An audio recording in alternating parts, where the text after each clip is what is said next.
Have you ever taken an assessment and just stepped back for a moment and looked at your life and everything on paper might seem perfect. Everything's going well. Everything's going right. You have the job title that you've worked for. You have the house that you've dreamt of. You may have the spouse, the kids, the great group of friends, and you've checked off all these boxes that you were told to check. But in a quiet moment, perhaps on your work commute, maybe even after you've put the kids to bed if you have children, and your house is finally still, for those few moments, you might feel a little hollowness inside, that quiet nagging question, is this it? Is this all there is to my life? And listen, when you are working a full-time job, if you're a woman and you're working a full-time job, you're also taking care of home as well. And you can get stuck in a loop, in a routine, or in a rut. And if that sounds familiar, you're not alone. And I don't want you to think that you're ungrateful. You're just experiencing what I call the success paradox. And today we are going to talk about why it happens and how to find your way out of it. So welcome back to Work It, Live It, Own It. I am Sokola Lair, and this is the place to be if you're looking for real strategies to avoid burnout. We're going to take burnout into brilliance. And so without further ado, let's talk about the core problem of why so many women, and you've probably seen even celebrities who look like they have it all together. They are married to an athlete or a husband who's a public figure, or they have money, they have wealth, they have the nice house, and they're complaining. It seems like they're complaining about their life. And you think, wow, they have it better off than I do. It doesn't matter whether you have the nice house or the nice job or stacks of money in the bank or you don't. The core problem is when we as women start to feel a little empty inside, we may feel like we're ungrateful. Or some women may criticize other women and say, look at how ungrateful they are. They got everything, and yet they're still not happy. So I don't want you to think of this as failure. And I don't want you to think of yourself as being ungrateful, because when you look at success and think, hey, I should be happy, what's wrong with me? The reason why you feel that way isn't because you're broken. It just means that you have successfully completed a script that you were given by society, and now you've outgrown it. You've been so focused on completing a script that was handed down to you and achieving everything that you should want, and you stop to ask yourself, what actually is it that I want? And so that feeling of emptiness is not a sign that you failed. Again, I want to reiterate that point. It's not a sign that you failed. It is a signal that you are actually ready to stop following the script and start creating and writing your own. And that's why I call it the success paradox. Now, this is the first step, is recognizing, okay, I'm at a crossroads right now, and the old script and things that I was doing before is no longer working. So how do I write my journey now? How do I write a new script for myself, one that works for me? And that brings me to the framework that I created for myself over a decade ago. I call it the Prone to Power framework. And the P starts for priorities. You have to get your priorities in order first before you do anything else. That is the basis of work-life harmony. And that's what I'm all about. So if you're busy, you might be productive, but yet you're not fulfilled. And your days are packed. You have to-do lists. You've created your New Year's resolutions, maybe your vision boards, and yet you feel like you're still running on a hamster wheel, working hard on things that don't really ignite you, that don't feed you or fuel you inside, both at home and at work.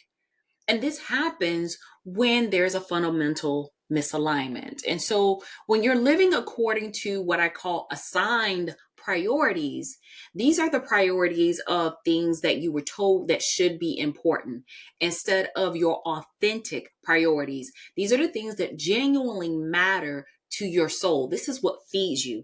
And I talk about this deeper and further in my book I just released, Harmony Hustle for Women.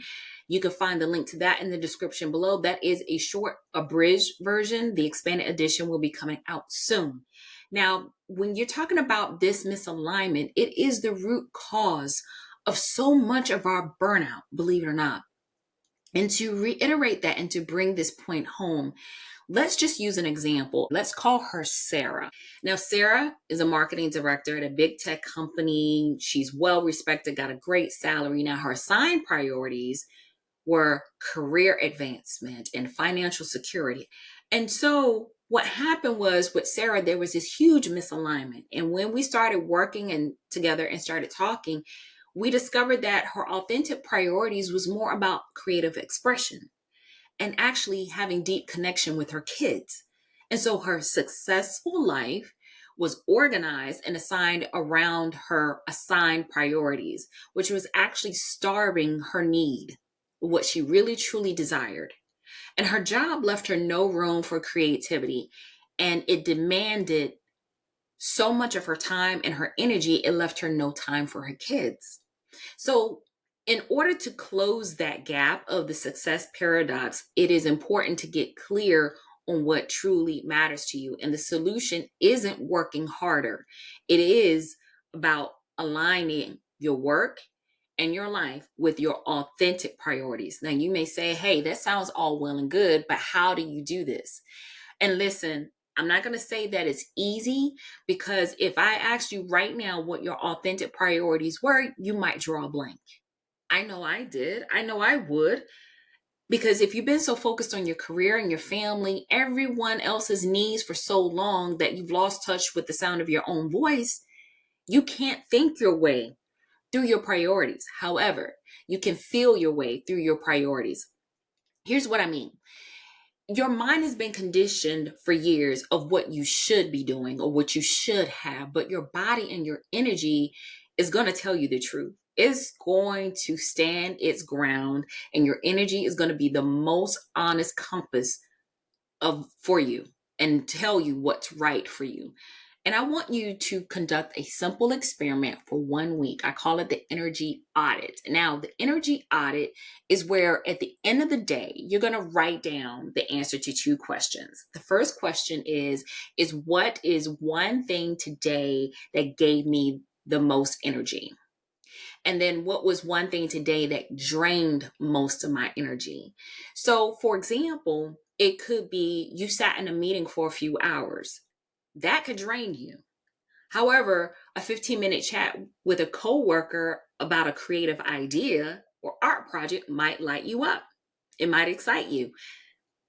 Another example could be after school chaos drains you. That after school routine, sitting in a carpool line, picking your kids up from daycare, sitting in the car for a long commute just to get home to relax. However, helping your child with an art project may energize you. So I want you to observe what's happening without judgment. Now, for those who are not big on writing, that is perfectly okay. Get your phone and record a voice memo for 7 days. Talk to your voice memo, talk to your phone and say, hey, this is what energized me today, and this is what drained me today. The most important thing is that I want you to pay attention and I want you to take notice. And that actually is going to give you some data. It's going to give you a roadmap, pointing you to your authentic priorities, the things that give you energy. Think of it as your compass or your pole star, your North Star. So just to recap, that feeling of emptiness that you feel that may seem perfect on paper, but it's not fueling you, it's not fulfilling you in life, it's not a problem. It's just a sign, it's just a signal of your inner wisdom tapping you on the shoulder and saying, hey, I'm telling you, you are ready for the life that is defined by you. That doesn't mean that you neglect your family. It doesn't mean that you slack off on your job. It just means that you need to be more in tune with yourself and pay attention to yourself. As women, we give everything to everyone. It is time to pay attention and take notice of ourselves. We also talked about priorities. We talked about the difference between assigned priorities and authentic priorities and doing an energy audit. So here is my challenge to you and my invitation to you, more importantly, for this month. I want you to just do the audit just for 7 days. Take notice. Give yourself the gift of your own attention. You, like I said, you've given it to everyone else for decades. Now it's your turn. And to help out with this, I've created a simple one-page energy audit worksheet that you can download for free. It's going to be in the description below, and it's going to guide you through that process to help you see the patterns in your life. Because actually, when you write your priorities down, or when you see what drains you and what energizes you, that's going to be a gentle reminder that, hey, you're shifting off course. Now, again, this idea of aligning your authentic priorities is the absolute foundation of Harmony Hustle. Like I said, we dive so much deeper into that in my book, Harmony Hustle for Women. But most importantly, guys, if today's conversation resonated with you and you're ready to go from surviving to thriving, from burnout to brilliance, I encourage you to check my book out, Harmony Hustle, wherever books are sold. But most importantly, I want to thank you so much for spending some time with me today. I know how valuable your time is, and I'm honored that you chose a little bit with me. And so in 2 weeks, we're going to delve deeper into the success paradox and what happens when you're going through the success paradox and you are married, you have a loved one in your life, and they're on this journey with you, but you're at different stages in the journey. And while you're embarking on this success paradox and discovering what your authentic priorities, we're going to talk about how to start a conversation, a gentle, loving conversation that will still keep you unified as a team and not create discord. Because as you know, sometimes when we make changes as women, when we're doing things for ourselves, sometimes our spouses may start to feel like we're leaving them behind. And we're going to delve into that in 2 weeks. And just to let you know, episodes are going to be dropping Mondays twice a month. So just stay tuned and make sure you continue to work it, live it, own it in your everyday lives. Until next time, guys, I'll see you in 2 weeks. Take care.